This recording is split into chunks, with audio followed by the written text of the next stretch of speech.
Hello everyone, welcome back to Bier versus Bier. I do apologize in advance if you hear some background noise, and I realize that the table shakes a little bit. Anyway, I have a very special episode for you today. So one of my favorite styles is Doppelbock. And today, probably shouldn't have started with these two, because they are two of my favorites. And this is going to be hard because as of yet, I have not been able to decide which one I like better, and I am committed today to actually picking one to be the winner, at least today. Before I do, I don't believe I've used these glasses with y'all yet. Now, I should have shown you these glasses for the first time using the actual Bier brand that corresponds to them, but unfortunately I couldn't wait. I love these glasses. They're the Andex, Kloster Andex. This is seit 1455. Sorry for that bad German. 1455. Just means since 1455.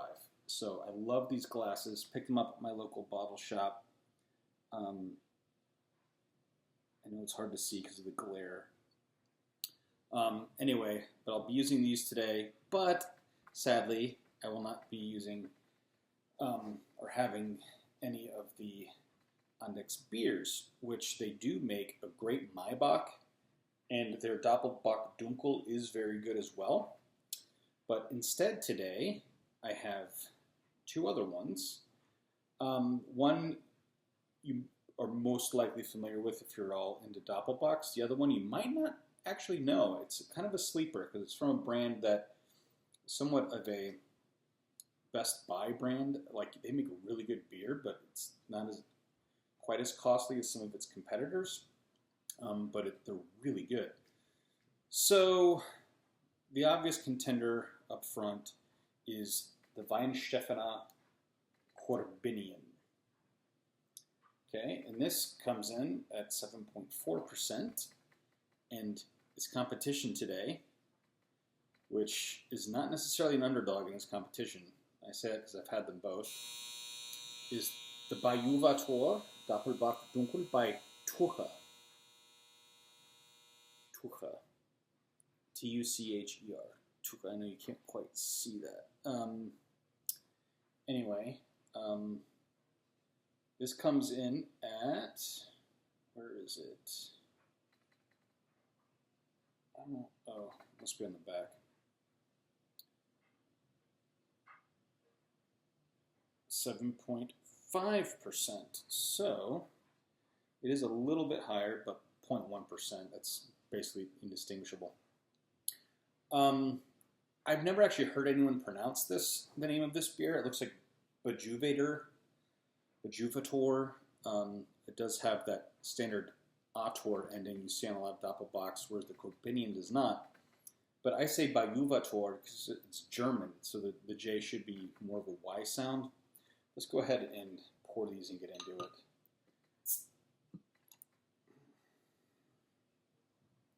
Go ahead and open them both first. Now, I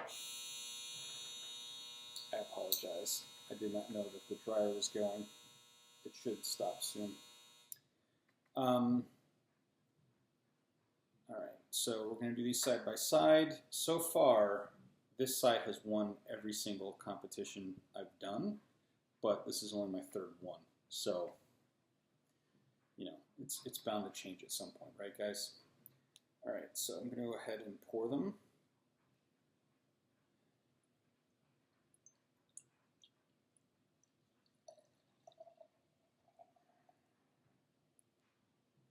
Just going to pour them partial way at first. They both have a really good head. You see, I'm not even pouring hard, really, and they have huge heads. That dryer's going to go off again in a second, but it usually stops after that. So Oh, I guess it already did. All right, good, it's stopping. So far, the Weihenstephaner has a larger head. Now, these are half-liter glasses, but the line, you can see, the line goes up to here, so it's half a liter, but it leaves room for a head, which I like.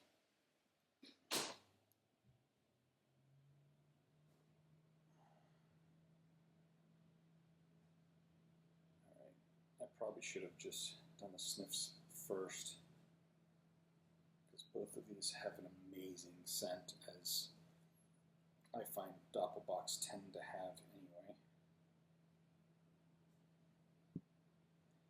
It's my favorite smelling beers. That in Belgian dark strongs / quads / Grand Cru, whatever.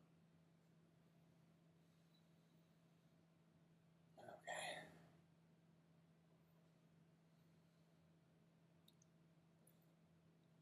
Now, in the past, I have had both of these a number of times. It's one of my favorite ones. If I ever have like extra personal spending splurge money, I'm usually tempted to get one of these or both of them. It's actually often hard for me to talk myself into getting something else, which I still do, just because I like to try different things. But they're so good that it's often hard for me to pass up the opportunity. Problem is, they're just not exactly the most affordable. And they, at least at my bottle shop, they only come in singles, which you tend to pay more for singles than if you buy in a pack. For instance, at my bottle shop, the Weihenstephaner, their Hefeweizen, they're it's like either $4.50 or I think it's $4.50. This is, I believe, is $4.99.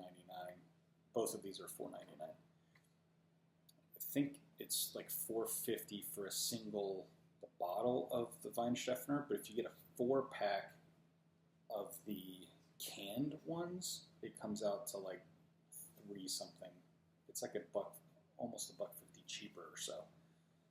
And it's the same. The cans are the same size as far as volume as the bottles. The bottles and the cans are the same size. So, and cans arguably are often the better for beer, believe it or not. So you can tell, let me hold these up closer for you. The Bajuvator by Tucher is a little bit lighter.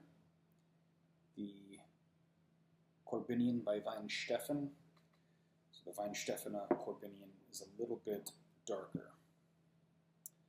So, and the head retention on the Korbinian seems to be a little bit better as well. So let me get this bottle back in so you can see it. Yeah, make sure to stay in the shot. I actually realized I don't even know if these videos flip the right way.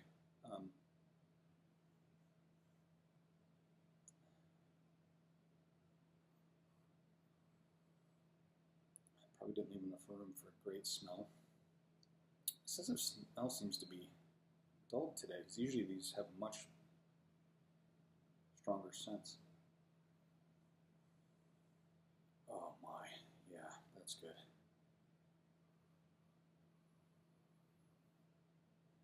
Both very great smells. Dark fruits, maybe even like dates, raisins even. Figs maybe.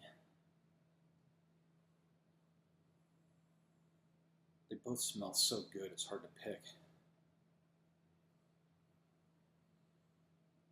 Yeah, they make you really want to just go in and dive right in.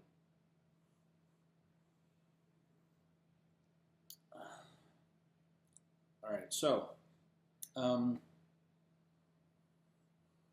going to say right now, sorry, I'm getting some on my beard.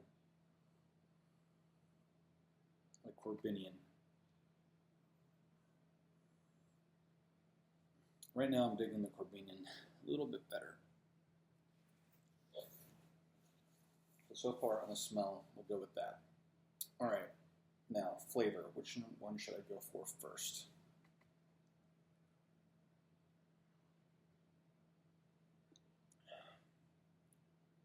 Oh, that's so good.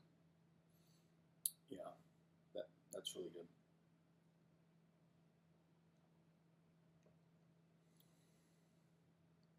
And again, the retronasal. So I usually do both. I'll swallow one up in my mouth and breathe normally, and then I'll take another swallow, and without opening my mouth, breathe out of my nose.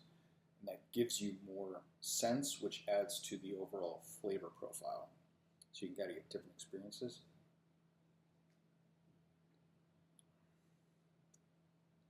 Oh gosh, it's so good.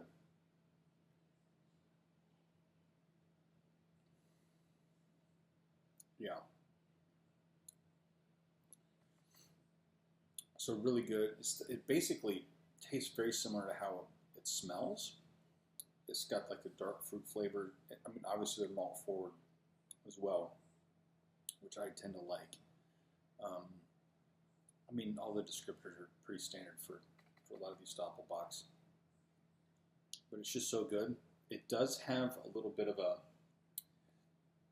Never really heard this described this way, but sort of like metallic. I don't know if alkaline would be the right word. I think it's more of a metallic sort of tinge to it. But it's good. It's not a bad thing. I'll show you one at a time here. Let's see. Doppelbock. This Korbinian is much darker.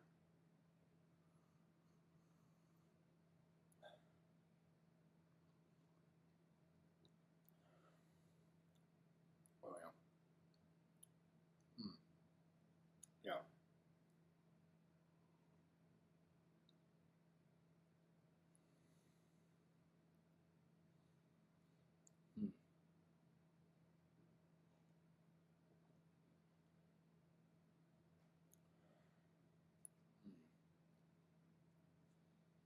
Yeah.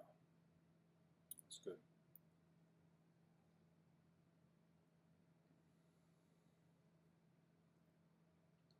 Again, that retronasal. Now, one reason I've never been able to pick between these two is I find them to be so similar. Whereas, like, if you've had the Weihenstephaner Celebrator, that's markedly different to me. It's often people's favorite. I shouldn't say this in advance because I'll probably end up doing an episode on it at some point. But traditionally, it's not my favorite. It's a little bit more bitter. As I've said before, I'm not a huge bitter fan. So I find the Weihenstephaner just a little bit more bitter than these. There is a slight bitterness, but it's again, it's actually more like a metallic than a true bitter. I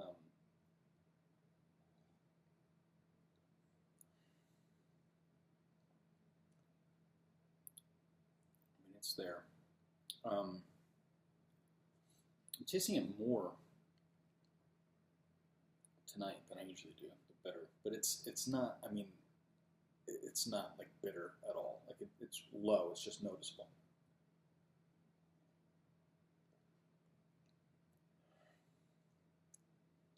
Oh yeah.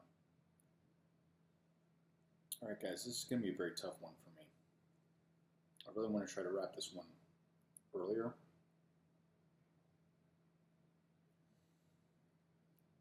So I can actually just sit back and enjoy these. This is going to be tough, picking between these two.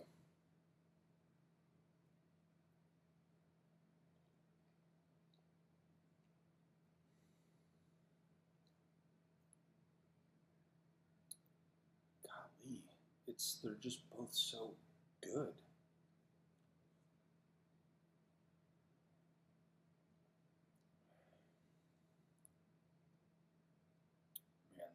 this is a tough call.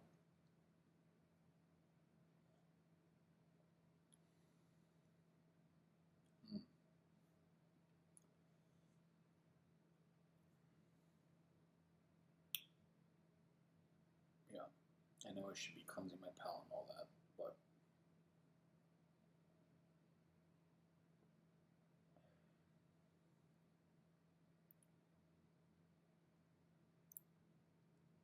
here's where I'm struggling, if I'm going to be completely honest.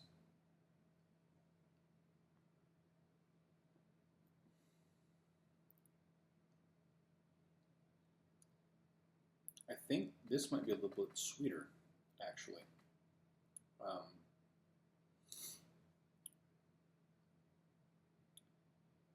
The aftertaste is getting a little bit more slight sour note. So sweeter on the opening and then a little bit sour towards the end.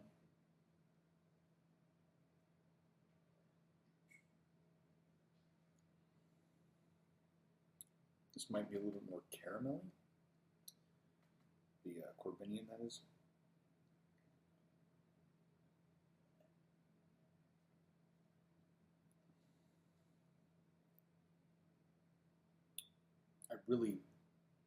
Dates also really stands out to me on this one particularly. Not as quite a sour aftertaste or finish.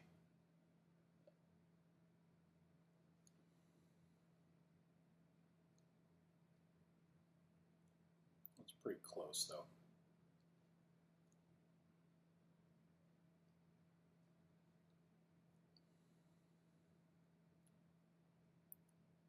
It's got a pretty strong date taste as well, but it's a little bit brighter, if you will. I don't want to say lighter, I want to say brighter. It's higher pitched.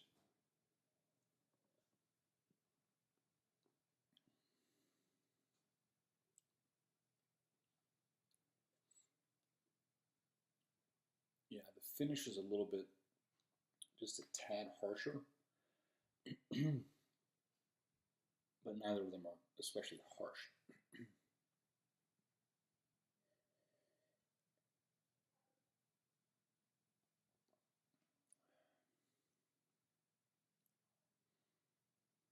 So I'd say the Korbinian's a little bit smoother, but this is a little bit sweeter, which is sort of an interesting combo.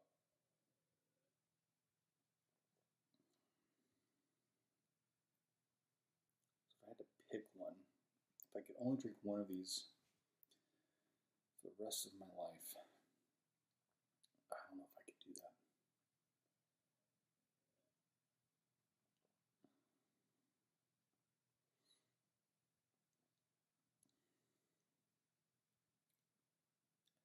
Man,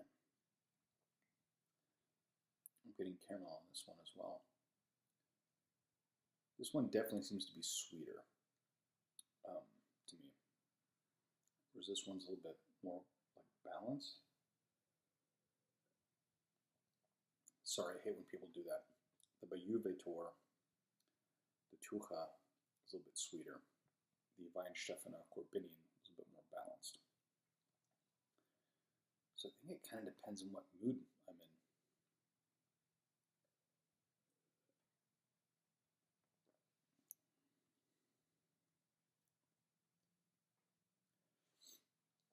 You could say that the Tucher has a stronger flavor because of that brightness. It's a little bit higher pitched.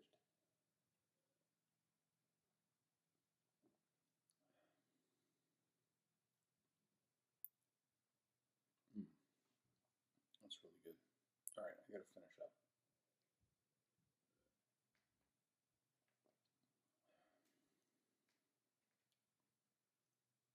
Okay. One more pass, that's it.